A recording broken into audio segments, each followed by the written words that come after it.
a home is becoming out of reach for a growing number of people. The National Association of Realtors found the average age of a first-time home buyer is a record high of 40 years old. That is a sharp rise from just 4 years ago, when the average of a first-time home buyer was 33. Now there's a new report from the American Center for Politics about a plan to make housing more affordable. Joining us now is Michael Negron. Thank you so much for joining us, co-author of the report, and he once served as a special assistant to President Biden for economic policy. So, Michael, from your research, what is the biggest obstacle for people when it comes to buying a home? Well, I think what we've seen is that too many Americans believe that housing in our country today is unaffordable. And as we saw last week, or a couple of weeks ago with the elections across the country, that these Americans also believe that the president's inaction on it is unacceptable. What we have seen over the last few decades is just not enough homes are being built. It's too hard to build a home in this country. The financing is expensive right now due to interest rates. And so we have a 2 million home deficit. And instead of attacking that, what the president and his administration have done is make it even harder, whether it's through tariffs that raise the cost of building a home up by thousands, whether it's through overly aggressive immigration policies, which make it hard for construction workers to get, for construction companies to hire workers and find workers. And that's why our recommendations from the Center for American Progress are focused on building more homes, building them faster, reducing the cost of building homes. And we think if these recommendations are followed, that the average renter in a high-cost city or community will see their rents go down by about $1,000 a year, and that the price of a first-time home buyer's new home will go down by about $24,000. Okay, so Michael, there's a lot to unpack right there.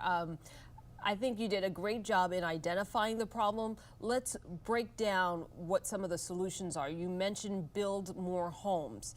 That would be ideal, but we know the cost of building a home is expensive. In fact, I was just reading recently, Home Depot released some of their information about the quarter, and it showed that a lot of people are maybe not doing the remodeling on their home or not building a home because of the costs that are involved in that. So how do we bring down those costs? Well, I think what we need to do is make it easier to build in communities across the country. Right now, you have tens of thousands of cities and villages and other types of communities, each with their own set of rules, which can often add up a lot of time to building a new home, as well as money. And so one of the key recommendations we make is a program that we call Rent Relief for Reform. And what we would do is go to these high-cost communities and present a simple deal. Build more homes, make it easier to build, and you'll get federal resources to effectively freeze rents for your renters through up to $1,000 rebate payments, depending on how much you build. This would be temporary. We're envisioning it as a 3-year program, and these subsidies would be available for each year that you meet those home building targets. And we would also provide resources to help those communities build. But the goal here is a contract. You build more, we'll help protect your renters, and when the contract's done, everybody benefits because it's easier to build, there'll be more homes, and they'll be more affordable. Do you think that model would be effective here in the DMV? Because in this area, it is very expensive, especially for a first-time home buyer to purchase a home. That's right.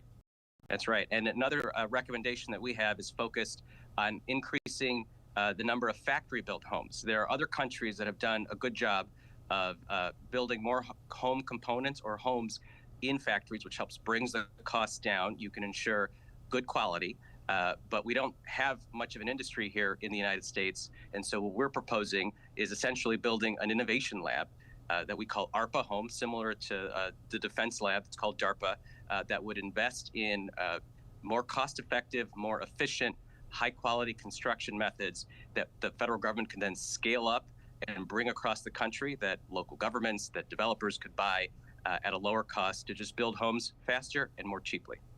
So you do believe there can be some collaboration between the state and the federal government that's actually necessary, right? It's critical. It's critical because in so many places, these local governments have these age-old restrictions that make it hard to build, and it's hard to have the political will to build because you often have homeowners or other residents who don't want to see new construction nearby. And so that's why through our rent relief for reform plan, we are trying to change the incentives so that if renters in your community know that if you build more, you'll get relief, that political pressure will be brought to bear on building more. I've been in local government. I was once a candidate for office in local government. I know it's hard to do that work at the local level, but the federal government can really change the incentives and get more homes built, which we know will bring the cost of homes down. And we've seen the average age of a first-time homebuyer rise in the past 4 years. At the same time, though, we also saw mortgage rates rise as well. How much does that contribute to the problem of affordability?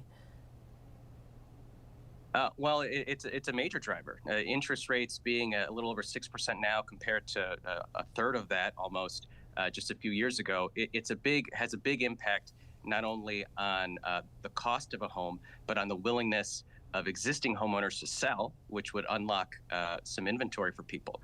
And so the high interest rates are a problem, and that's why it's important to build more to bring the actual cost of homes down.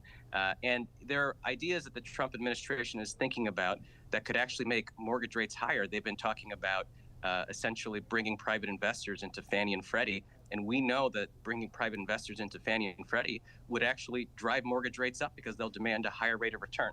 So we don't want to make the problem worse. It's important to keep the focus on building more homes and expanding access for people.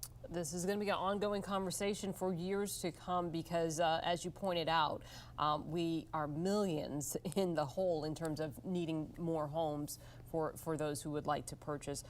Michael Negron, thank you so much for joining us today.